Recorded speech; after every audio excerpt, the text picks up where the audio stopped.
Have you ever gone through a stressful week and then suddenly developed a headache, stomach pain, chest tightness, or even caught a cold? Many people say, it's just stress. But what does that actually mean? Can something you feel in your mind really make your body sick? The answer begins inside your brain.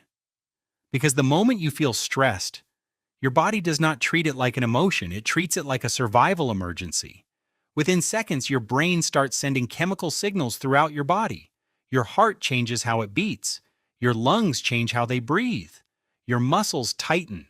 Your stomach changes how it digests food. Even your immune system begins behaving differently.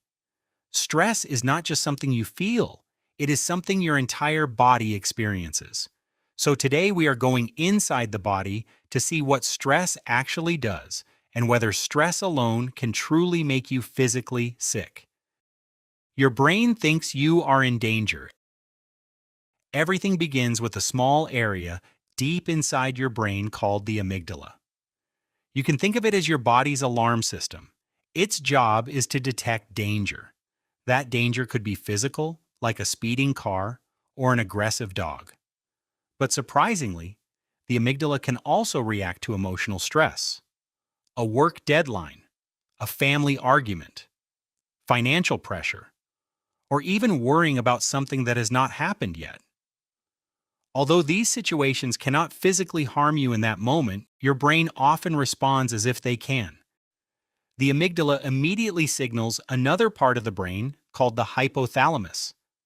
The hypothalamus acts as the body's command center. Its message is simple: prepare for survival. And within seconds, that command begins changing what happens inside your body. Your body switches into survival mode. The hypothalamus activates the sympathetic nervous system, better known as the fight or flight response. This is one of the fastest survival systems in the body. It sends signals to the adrenal glands located above your kidneys. The adrenal glands quickly release adrenaline into your bloodstream. Adrenaline prepares your body for immediate action. Your heart beats faster, your breathing becomes quicker, your airways open wider to bring in more oxygen. Your pupils become larger. More blood is directed toward your muscles, while less is sent to systems that are not immediately needed, like digestion. Your body is making one simple decision. Right now, survival is more important than digestion. If you were escaping real danger, these changes could save your life. But adrenaline is only the beginning. Another hormone soon takes over, and its effects last much longer. The hormone that keeps the alarm running. A few minutes later, the body activates another system called the HPA axis, short for the hypothalamic pituitary adrenal axis. This system tells the adrenal glands to release cortisol. Cortisol is often called the stress hormone. But cortisol is not harmful by itself. Your body needs it every day. It helps regulate blood sugar, blood pressure, metabolism, and your normal sleep-wake cycle. During stress, cortisol gives your body extra energy by increasing the amount of glucose in your bloodstream. This allows your brain and muscles to keep working during a challenge. Normally, once the danger is over, cortisol levels fall. Your heart slows down. Your muscles relax. Digestion returns to normal. The body recovers. That is exactly how the stress response is designed to work. The problem begins when the brain never receives the signal that the danger has ended. When the alarm never turns off. Unlike physical danger, emotional stress can last for weeks, months, or even years. As long as your brain believes the threat is still there, it may continue releasing stress hormones. Your body stays in survival mode. Instead of recovering, it keeps preparing for danger. Over time, this constant state begins affecting many different organs. Your heart keeps working harder than necessary. Your digestive system changes how it functions. Your muscles stay tense. Your sleep becomes lighter. Your immune system starts behaving differently. At first, these changes may seem minor. You might feel tired more often. You may develop headaches or tight shoulders. You may have trouble sleeping. But underneath those symptoms, your body is slowly adapting to a state it was never designed to stay in permanently. The emergency system that once protected you is now placing continuous pressure on your organs, and one of the first organs to feel that pressure is the one that never gets to rest: your heart. What stress does to your heart. Your heart is designed to speed up during short periods of stress. That is completely normal. Adrenaline tells the heart to beat faster and harder, so more oxygen-rich blood reaches your muscles. At the same time, blood vessels tighten in certain parts of the body to help maintain blood pressure. If the stressful situation lasts only a short time, these changes are usually harmless. But when stress becomes chronic, the heart may spend far more time working harder than it should. The constant release of stress hormones can keep your heart rate and blood pressure higher than normal. Over months or years, this places extra strain on the heart and blood vessels.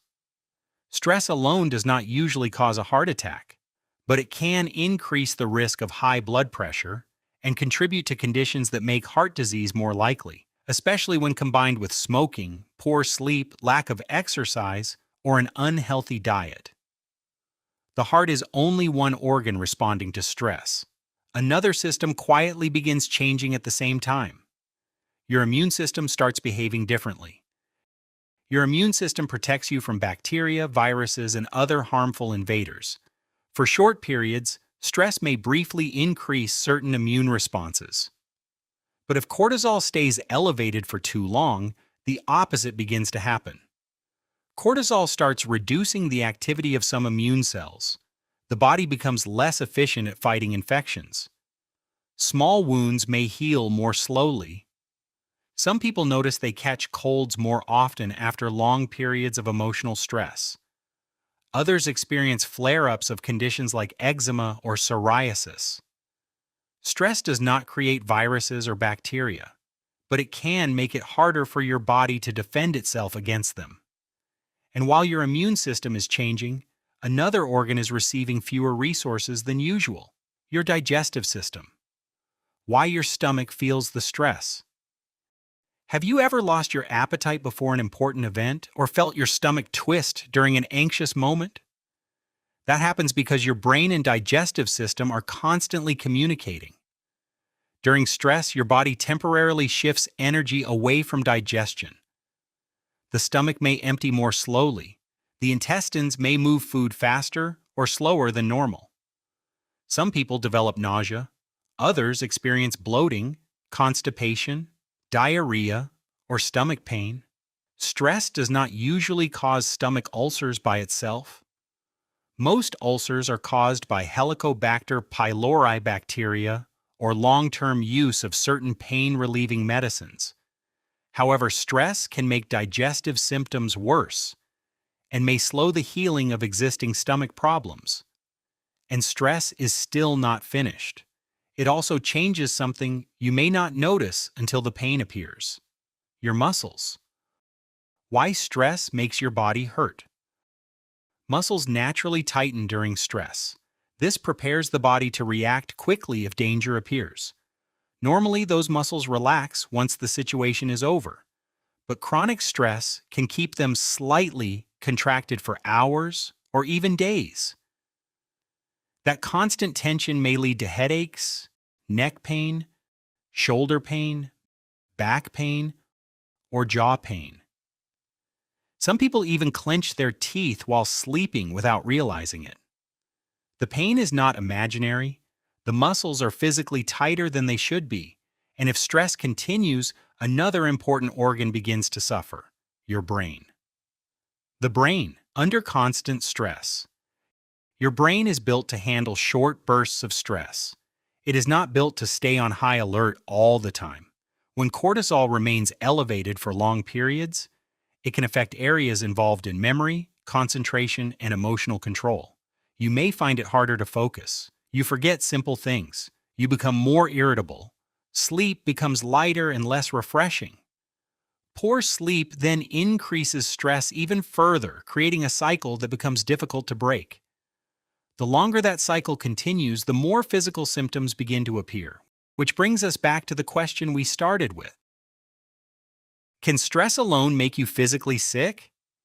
The scientific answer is both yes and no. Stress does not directly create infections, break bones, or instantly cause most diseases. But it does trigger real biological changes throughout the body. It changes hormone levels. It changes heart function. It changes digestion. It changes muscle tension. It changes immune activity. And over time, those changes can produce very real physical symptoms and increase the risk of certain health problems. So when someone says they feel physically sick because of stress, the symptoms are not simply all in their head. They are the result of real chemical signals affecting real organs. Your brain and your body are not separate systems, they are constantly communicating. Every stressful thought has the potential to become a physical response somewhere inside you. The good news is that the same body that reacts to stress is also designed to recover once the stress is reduced.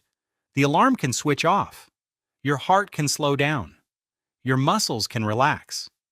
Your digestion can return to normal. Your immune system can recover. Understanding what stress is doing inside your body is the first step toward breaking that cycle. Because once you know how your brain can influence almost every organ, another question becomes impossible to ignore. If stress can make you feel physically sick, could your emotions also change how much physical pain you feel?